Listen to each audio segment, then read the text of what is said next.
Hello everyone. आज हम plasma proteins को कवर करेंगे। जैसे पहले लेक्चर्स में हम प्लाज्मा के बारे में देख चुके हैं, तो हम एक रफ ओवरव्यू लेंगे। उसके बाद हम प्लाज्मा प्रोटीन्स पे आएंगे।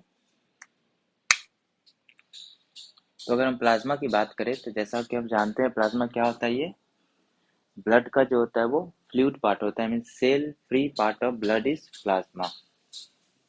इसको बोल सकते हैं हम cell free fluid part of blood. इसको क्या बोलते हैं? प्लाज्मा बोलते हैं। और इसका जो अपीयरेंस होता है वो स्लाइटली येलोइश होता है। ओके। अब जैसा कि जानते हैं ब्लड का दो पार्ट्स है, प्लाज्मा और सेल्स होते हैं। तो प्लाज्मा ब्लड का ऑलमोस्ट 55% कॉन्स्टिट्यूट करता है ये ब्लड का। जैसा कि एक हेल्दी बीइंग में क्या होता है, ऑलमोस्ट 5 लीटर ऑफ ब्लड पाया जाता है। तो वैसे ही प्लाज्मा का जो अमाउंट हमारे ब्लड में है वो कितना होता है? Approx 3.5 litre. ओके। इसको हम इंडिकेटर डायल्यूशन मेथड से निकाल भी सकते हैं। अ, जैसा कि अगर देखें हम कि प्लाज्मा का वॉल्यूम कैसे हो सकता है, तो हमारा जितना भी ब्लड वॉल्यूम है उसमें से क्या होता है, सेल्स का जो परसेंटेज है उसको माइनस कर सकते हैं। और जो सेल का परसेंटेज होता है उसको क्या बोलते हैं? हेमेटोक्रिट बोलते हैं।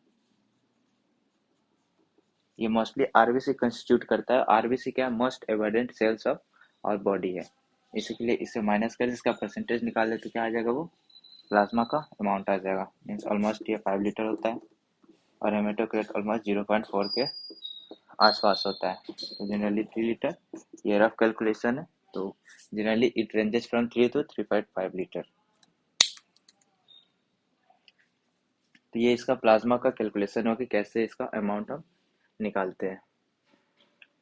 अब हम आते हैं कि प्लाज्मा का जो कंस्टिट्यूशन होता है वो 2 डिफरेंट टाइप्स ऑफ कंस्टिट्यूएंट्स पाए जाते हैं इसमें।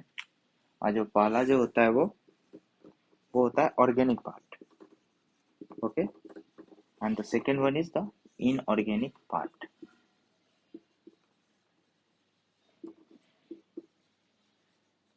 ये प्लाज्मा का हम सॉलिड पार्ट की बात कर रहे हैं। ओके।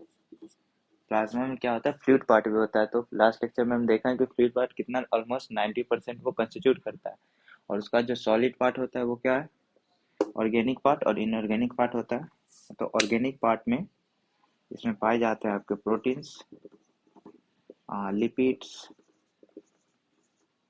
Enzymes, carbohydrates. ये सब क्या हुआ, इसका ऑर्गेनिक पार्ट कंस्टिट्यूट करता है।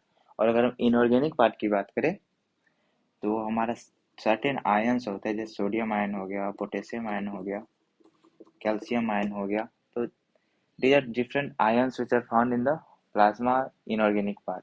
ओके। और ये आपका ऑर्गेनिक पार्ट हो गया। तो अब हम इस लेक्चर में प्लाज्मा प्रोटीन्स को कवर करेंगे, जो कि इम्पोर्टेंट होता है। बहुत सारे फैक्टर्स जो होते हैं, बहुत सारे जो फंक्शंस होते हैं, ये प्रोटीन्स के द्वारा ही ये परफॉर्म करता है। तो आइए देखते हैं कौन कौन से different types of plasma proteins हमारे ब्लड में पाया जाता है।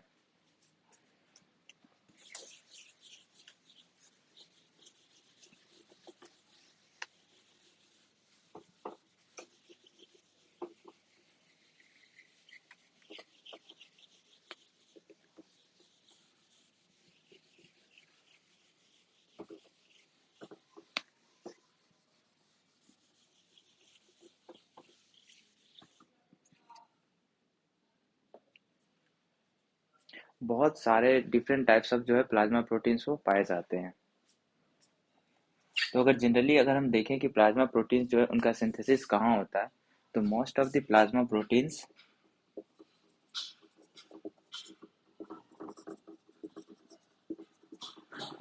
कहाँ पे सिंथेसाइज होते हैं? वो हमारे लीवर में होते हैं। और एक जो एक सेक्शन में आ जाता है वो आपका गामा ग्लोबुलिन। ये प्लाज्मा प्रोटीन है और ये कहाँ पे सिंथेसाइज होते हैं? लिम्फोइड सेल्स में इसका सिंथेसिस होता है। ओके। अब हम डिफरेंट प्लाज्मा प्रोटीन्स देखेंगे और उनके फंक्शंस देखेंगे जो ये परफॉर्म करते हैं हमारे बॉडी में। तो इस लिस्ट में जो पहला नाम आएगा वो है एल्बुमिन। ओके, एल्बुमिन जो है वो बहुत इंपॉर्टेंट प्रोटीन है, प्लाज्मा प्रोटीन, और ये रिस्पॉन्सिबल होता है ऑनकोटिक प्रेशर। जैसे ऑनकोटिक प्रेशर क्या होता है, ये क्लॉइडल ऑस्मोटिक प्रेशर इन ब्लड को एक स्पेसिफिक नेम दिया जाता है, इसको ऑनकोटिक प्रेशर बोलते हैं। हमने ये होम्योस्टैटिस वाले लेक्चर में देखा था। तो ये क्या होगा, it is normal colloidal osmotic pressure. Okay, अभी क्या इसका जो नॉर्मल वैल्यू है जो वाइटन में दे रखा है वो होता है 28 mm ऑफ मरकरी। एंड ये जो है वो इम्पोर्टेंट है इसलिए है क्योंकि अल्बुमिन जो है वो ऑनकोटिक प्रेशर के द्वारा क्या आ जाता है, जो सेल फ्लूइड है ब्लड वेसल्स के अंदर, जो ब्लड का जो फ्लूइड पार्ट है उसको क्या करता है, वो इंटैक्ट करके रहता है वेसल्स के अंदर ही। अगर इसका अमाउंट अगर कम होता है तो क्या होगा, वो फ्लूइड जंप आउट कर जाएंगे वेसल्स से। तो ये क्या करता है ये,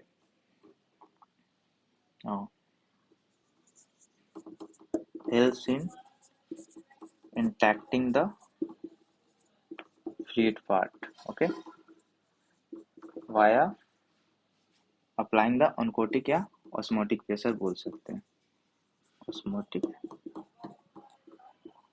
प्रेशर। तो ये पहला एल्बुमिन हो गया। हाँ, सेकेंड वन देखे तो globulin.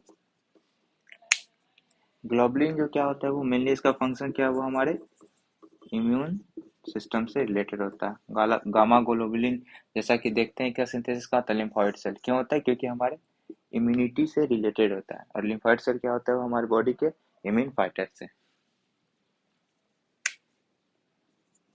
Certain difference are like fibrinogen, इसका फंक्शन क्या है, ये ब्लड क्लॉटिंग में हेल्पफुल होता है। ओके, प्रोथ्रोम्बिन, ये क्या है, precursor of thrombin, precursor of thrombin. अब आता है जैसे सेरुडोप्लाज्मिन। इनको जस्ट ये रिमेम्बर करना है क्योंकि ये generally MCQ type one liner से आ जाता है। तो सेरुडोप्लाज्मिन क्या होता है, ये रिलेट्स टू कॉपर ट्रांसपोर्ट।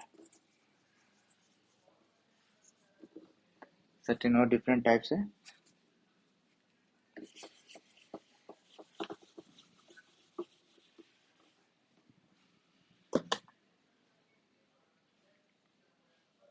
और जैसे कि ट्रांसफेरिन है, ये क्या होता है, ये relates to iron transport.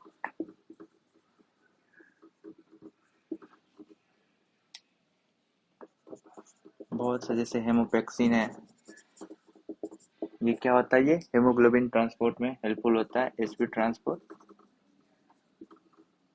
Outside RBC. Okay, और जैसे सी रिएक्टिव प्रोटीन होता है, ये एक्यूट फेज प्रोटीन होता है, जो कि जब हमारे बॉडी में इन्फ्लेमेशन होता है तो उसके रिस्पॉन्स में क्या होता है, relates to acute phase inflammation response, inflammation.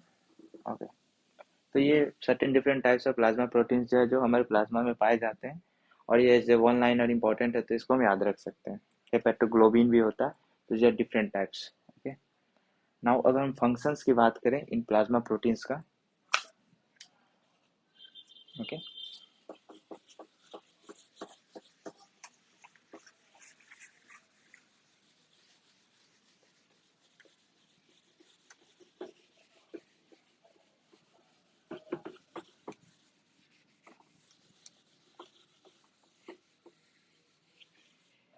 Okay, now अब प्लाज्मा प्रोटीन क्यों इंपॉर्टेंट है, इसके फंक्शंस जनरली।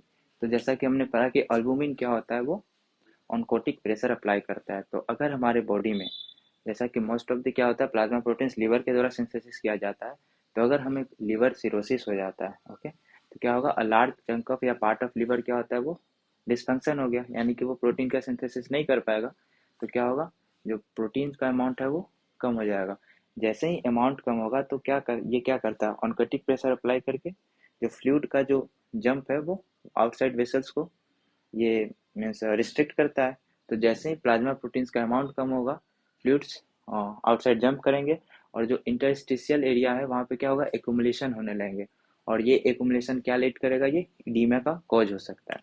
ओके, तो पहला फंक्शन यही हो गया कि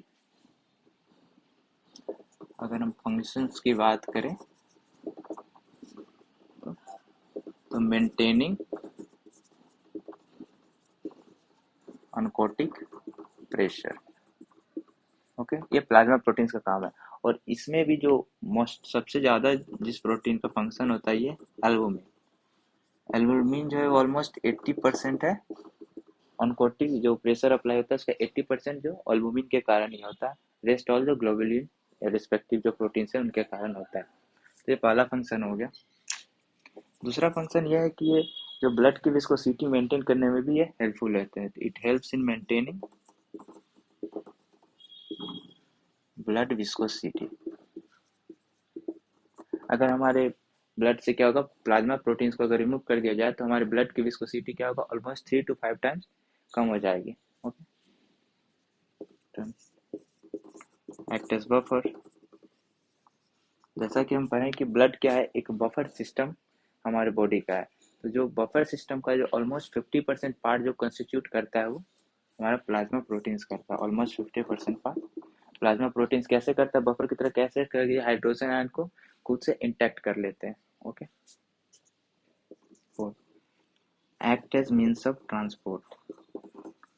प्लाज्मा प्रोटीन जो है वो वेरियस लाइक एंजाइम्स हार्मोन्स को ट्रांसपोर्ट करते हैं। और जैसे अल्बुमिन भी रिस्पॉन्सिबल है like different thyroid hormones, steroid hormones उसके ट्रांसपोर्टेशन के लिए। तो act as means of transport.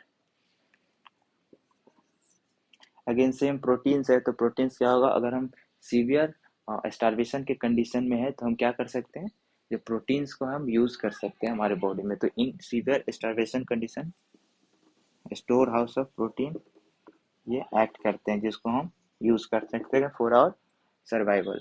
Okay, तो these are certain functions which plasma proteins perform in our body. Okay, now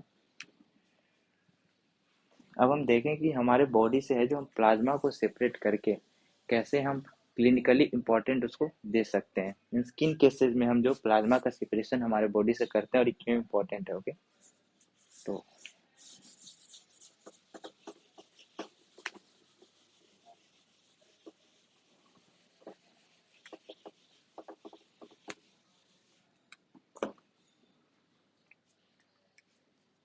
जिस प्रोसेस से उसको सेपरेट किया जाता है उसको बोलते हैं प्लाज्मा परेसिस।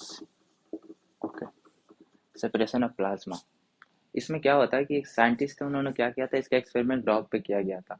डॉग से क्या गया था कि उसका सारा ब्लड निकाल लिया जाता था। उसके बाद जो उसका सिर्फ सेलुलर पार्ट था उसको फिर से ब्लड बॉडी में डाल दिया जाता था। तो ये प्रोसेस को बार बार रिपीट किया गया कि ऑलमोस्ट जो प्लाज्मा एक का अमाउंट जो ब्लड में बचा वो ऑलमोस्ट नेग्लिजिबल हो गया।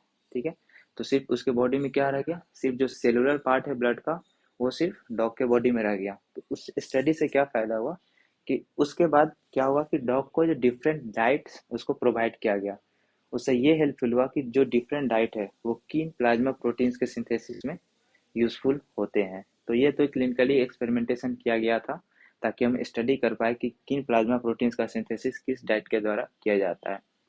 अगर हम जनरली अगर हमारे डे टू डे लाइफ में देखें क्लिनिकल इंपॉर्टेंस क्या है, नॉर्मली क्या होता है, इस टेक्निक का जो यूटिलाइजेशन है, अगर जैसे हम ऑटो इम्यून डिजीज से सफर कर रहे हैं तो वैसे में क्या होगा, हमारे बॉडी में पर्टिकुलर क्या है, जैसे गामा ग्लोबुलिन क्या है वो इम्यूनिटी से रिलेटेड है। तो उसका अमाउंट अगर ज़्यादा है तो हम इस टेक्निक यानी कि प्लाज्मा फ्रेसिस टेक्निक का यूज़ करके उसको हम क्या करते हैं, सेपरेट आउट कर सकते हैं in autoimmune disorder diseases. Okay, तो ये क्लिनिकल इंपॉर्टेंस है जो कि हम यूज़ में लेते हैं। अगर या किसी सर्टेन हाइपर प्रोटीनीमिया हो गया तो हम ऐसे मीन्स प्लाज्मा फ्रेसिस का यूज़ करके प्रोटीन का अमाउंट भी डिक्रीज कर सकते हैं। ओके, तो क्लिनिकली क्या किन दो केसेस में हो जाता है, it is separation of plasma.